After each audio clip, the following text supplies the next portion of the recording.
박영선 전 중소벤처기업부 장관 전화 연결하도록 하겠습니다. 서울시장 선거의 예비 후보로 지금 나섰고요. 예, 전화 연결되겠습니다. 박영선 후보님 안녕하세요. 네, 안녕하십니까. 예, 이 지난달에 인터뷰할 때만 해도 이 중소기업벤처부 장관이셨는데 2월 들어서 지위나 위치가 좀 달라졌습니다. 그렇습니다. 예. 이제 출사표부터 광야로 와서 서울 시민과 만나고 있습니다. 네. 예. 출사표를 한번 좀 들어보죠. 그래도요. 예. 네, 제가 서울 시민과 만나면서 앞으로의 미래 100년 서울의 좌표를 찍어야 되는 매우 중요한 시기다라는 말씀을 드립니다. 네. 그리고 이제 코로나 이후에 서울의 모습, 도시의 모습이 바뀌어야 된다. 그래서 어떻게 바뀌어야 하는가? 바로 21분 서울, 21분 컴팩트 도시 서울로 바뀌어야 된다.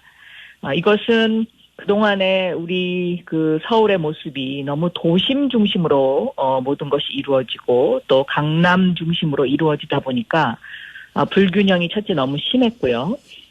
이 시간에 출퇴근으로 시달리는 고단한 삶을 살아야 되는 시민들이 너무 많았고, 또 아이들 통학 걱정도 해야 하고 하는 이런 그 과거 이제 20세기의 그 100년의 도시의 형태를 가지고 있었습니다. 그런데 예. 이제는 21분 도시로 21분 안에 내 삶의 모든 것이 해결되는 서울, 즉 21분 안에 병원도 있고, 21분 안에 학교도 있고, 직장도 있고, 또 상점도 있고, 집도 있고, 이렇게 되면, 서울이 그 부동산 문제 또 한쪽으로 쏠림 현상이 있는 부동산 문제도 해결될 수가 있고, 또 환경과 관련해서 미세먼지, 왜냐하면 통행량이 줄어드니까요. 네.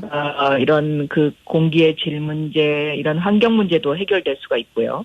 또 상권도 도심 중심에서 이제는 이것이 다 다핵화됨으로써 소상공인의 문제도 해결을 할 수가 있습니다. 그래서 제가 추구하는 앞으로 미래 100년의 서울은 21분 도시, 그린 다핵 도시로 이렇게 가꿔보겠다라는 그런 출사표를 던졌습니다. 네. 이 서울시장에 이제 도전하기 시작한 지가 이제 한 10년 됐습니다. 예. 이번이 네, 세 번째입니다. 네. 세 번째 도전이신데. 3세번입니다. 예, 3세번, 예. 21분 서울, 21분 네. 컴팩트 도시. 이게 좀 너무 빠른 게 아닌가, 이게 가능할까, 이런 생각이 드는데요. 가능합니다.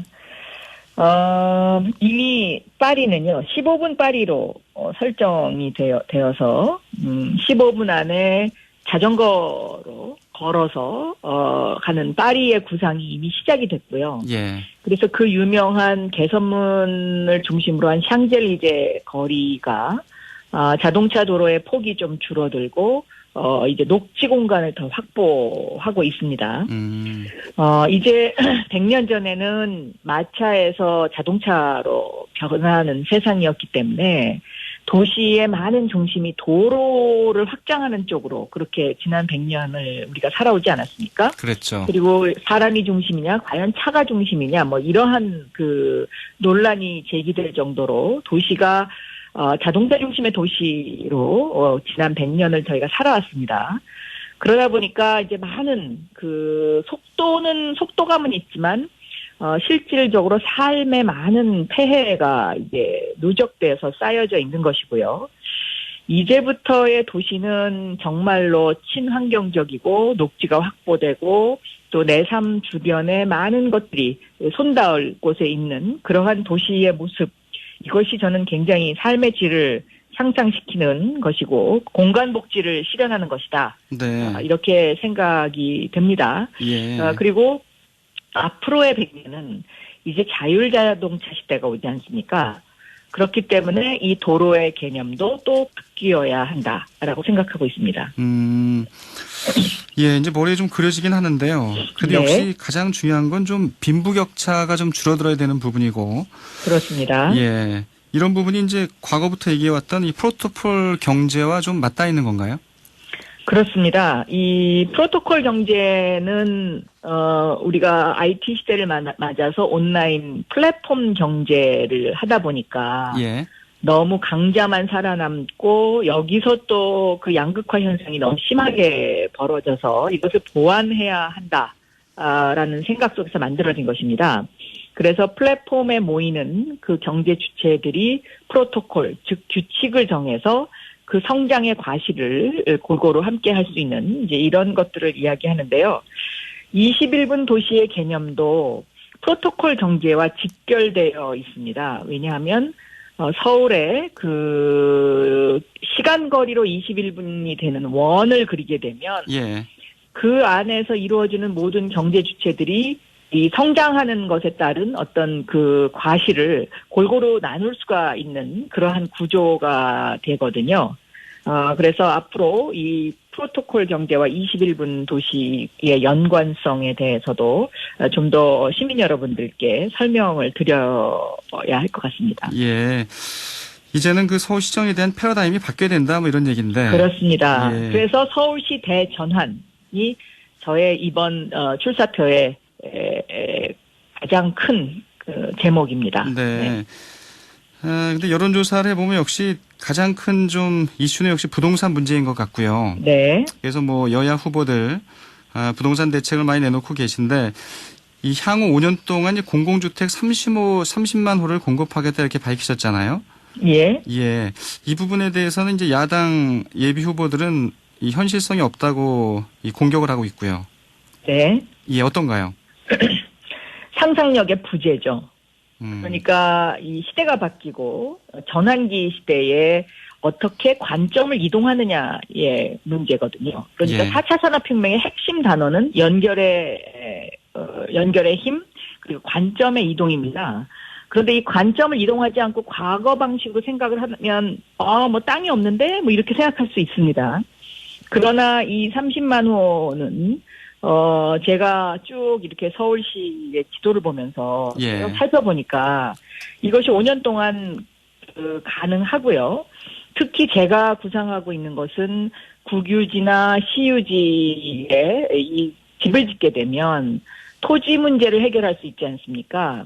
그래서 토지 임대부 방식으로 집을 분양을 하게 되면 평당 1,000만 원의 공공분양주택을 만들 수가 있습니다. 네. 그래서 집값을 안정시킬 수 있다라고 생각합니다. 네. 이번 주에 이 변창흠 국토부 장관 정부의 네. 부동산 정책을 내놓는다고 하는데 역시 이제 공공주택이 아무래도 좀 여권에 이제 화두가 되고 있는 것 같습니다. 예. 네. 이 부동산 문제, 예. 제가 생각하기에는 이 공공주택이 그동안에는 이제 공공임대주택의 방점이 찍혔다면, 예. 이제는 공공분양주택의 방점이 찍혀야 한다는 것이 저의 생각입니다. 왜냐하면, 우리나라에서는 내 집 마련이라는 것이 굉장히 그 삶의 하나의 큰 꿈이고 희망이거든요. 그래서 어제도 제가 이제 그 창동을 갔었습니다. 예. 그래서 창동이 21분 도시의 그 다핵 도시의 핵이 될 수 있는 굉장히 중요한 거점이라서 첫 번째 방문을 했었는데요. 창동이요? 창동이요. 네. 예. 그 주변에는 창동 차량 기지도 있고 또 주차장도 굉장히 넓은 게 있고요. 또 버스 터미널도 있고 또 도봉구에는 화학부대의 그 화학부대가 떠난 자리도 있고 굉장히 거기가 지금 서울의 마지막 남은 그 시나 국가가 갖고 있는 땅이 많은 곳입니다. 그런데 이곳에 이제 제가 그 공공분양주택을 짓겠다 하고 플러스 일자리 문제를 해결하기 위해서 바이오, 헬스 클러스터를 만들고 그리고 음악도시를 만들겠다. 이제 이렇게 말씀을 드렸는데요. 예. 이 뒷얘기를 안 들으시고 이제 그냥 공공분양주택만 짓겠다는 이거와 관련해서는 두 가지 반응이 있더라고요. 하나는 이제 그러면 나도 집을 살 수 있겠다라는 어떤 그런 희망적인 굉장히 긍정적인 반응이 있는 반면에 또 예. 하나는 그 동네에 사는 주민들이 아니 그럼 여기가 또 뭐 배드타운이 되는 거 아닌가? 뭐 이런 걱정을 하시는데 21분 도시의 그 핵심은 배드타운을 만드는 것이 아니라 배드타운을 없애는 것입니다. 그래서 그 안에서 직장도 있고 일자리도 있고 내 집도 있고 내 삶의 모든 것이 이루어지는 도시. 그래야 이제 이것이 이제 활기를 띠거든요. 네. 그래서 그런 21분 도시에 대해서 다시 한번 그렇게 제가 강조하면서 설명을 드리고 싶습니다. 네. 또 역시 뭐 이번 선거의 가장 큰 이슈는 코로나가 아닐까 싶고요. 이 네. 피해가 다들 너무 크시기 때문에 이달 임시국회에서 이제 여권은 손실보상제를 입법화하겠다 이렇게 밝히고 있는데 예. 소급적 경우는 이제 하지 않기 때문에 좀 이게 실망하시는 분들도 많고요. 좀 어떻게 보세요? 이 손실보상제는 해야 됩니다. 해야 되는데요. 왜냐하면 코로나라는 이런 전염병이 앞으로도 뭐 계속될 수 있고 이런 전염병이 돌 때는 아무래도 소상공인들이 제일 피해를 많이 보니까요. 그렇죠. 그런데 이제 이것을 만드는 방법에 있어서 꼭 국가 재정을 대거 투입하지 않고도 만들 수 있는 방법이 있습니다. 뭐 보험을 활용한다든가 하는 이제 여러 가지 방법들이 있는데요. 저는 국회에서는 손실보상제와 관련된 기본법을 만들고요.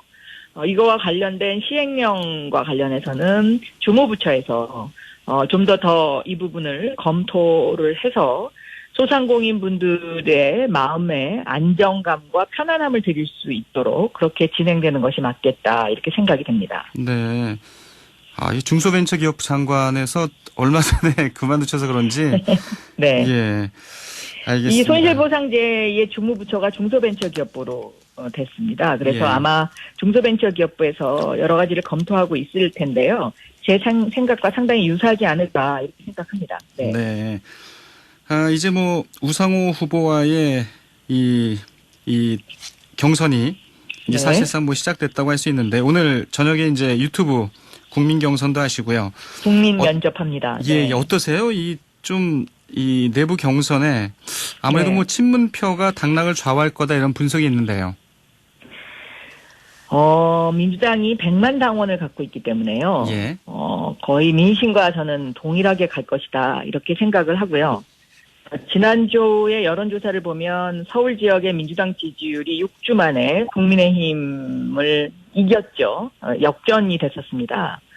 그만큼 지금 민주당에 대한 또 서울 시민들의 관심도 많아지고 있고 또 저의 출마 선언과 함께 좀 많이 활발해졌다. 이렇게 여론 분석가들은 분석을 하고 있더라고요. 그래서 이게 박영선 출마 효과하고 뭐 연결이 있다. 이제 이런 분석들을 많이 하시는데 저는 우리 당의 룰이 권리당원, 당원 50%, 그 다음에 여론조사 50% 이제 이렇게 되어 있지 않습니까? 그렇죠. 그래서 이 당원 50%가 어떤 하나의 이렇게 그룹에 의해서 좌지우지 되는 거 아니냐 하고 언론에서 많이들 그런 관점으로 보시는데 네. 저는, 권리당원이나 당원 여러분들이 그 마음이 민심과 크게 동떨어지고 있지 않다. 저는 이렇게 생각하고 있습니다. 예.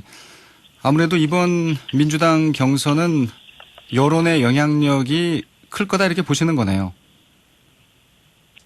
네, 민주당 당원 자체가 예. 100만 명을 갖고 있기 때문에요. 예. 이 100만 명의 당원의 그 마음을 좌지우지할 수 있는 어떤 그룹이 있다고는 생각하지 않습니다. 민심 이퀄 당심이다. 이렇게 생각합니다. 네. 민심 이퀄 당심이다. 예. 네. 그래서 야당 예비 후보들이 이 박영선 후보에 대한 공격을 더 강하게 하는 게 아닌가 이런 생각도 들고요. 그분들은 이렇게 서울의 미래 비전을 이야기한다기보다는 남의 집에 대한 관심이 굉장히 많이 있으신 것 같습니다. 그런데 글쎄요, 그게 과연 바람직한 현상인지는 잘 모르겠습니다. 네. 예. 네. 아무래도 뭐 서울시장이라는 위치가 또 정치적인 위상 또 무게감을 고려하면 정치 현안에 대한 걸 또 안 여쭤볼 수가 없을 것 같습니다. 예.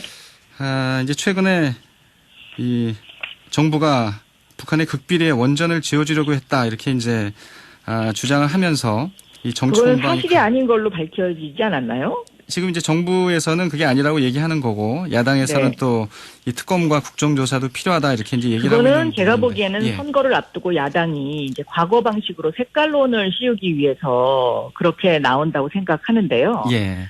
원전을 극비리에 짓는 것이 상식적으로 가능합니까? 저는 그 발상 자체가 굉장히 정말로 1980년도식 발상이 아닌가 저는 그렇게 생각이 되고요. 예.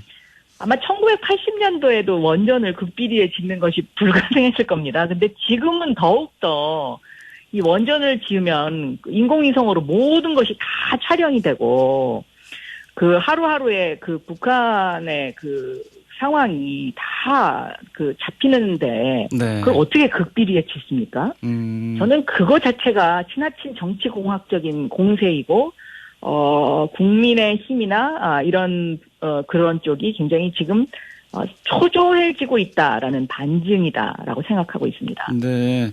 네. 근데 이제 청와대가 그 주장을 김종인 비대위원장이 하면서 이 법적 조치까지 이제 얘기를 했잖아요. 그럼 이런 부분들도 저는 당연히 그렇게 단호하게 나갈 것이다 생각이 됩니다. 왜냐하면 네. 상식 밖의 일이니까요. 네, 너무나 상식 밖의 일입니다.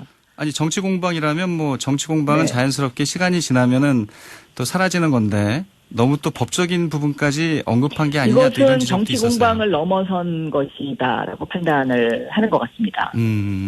알겠습니다. 네. 왜냐하면 극비리의 원전은 지을 수가 없으니까요. 예, 이제 뭐 선거운동 하느라고 바쁘시지만요. 네. 또 다른 또 현안이 네. 이 판사에 대한 이제 국회 탄핵 이 네. 부분입니다. 이 부분은 좀 네. 어떻게 생각하세요? 네, 그것도 뭐 당에서 결정을 내리셨어요. 그래서 네. 그러니까 당의 입장을 존중합니다. 네. 아, 당의 결정에 따르겠다 이런 얘기네요. 그거는 국회에서 진행되는 일이기 때문에요. 예. 국회의원님들의 그 의사결정을 존중해야 된다라고 알겠습니다. 네. 민주당에서도 뭐 자유투표에 맡긴다고 그랬으니까요. 예. 예. 시간이 한 20초 남았는데요. 끝으로 한 말씀 해주시죠. 네, 이제 그 서울시장 선거가 본격화되고 있습니다.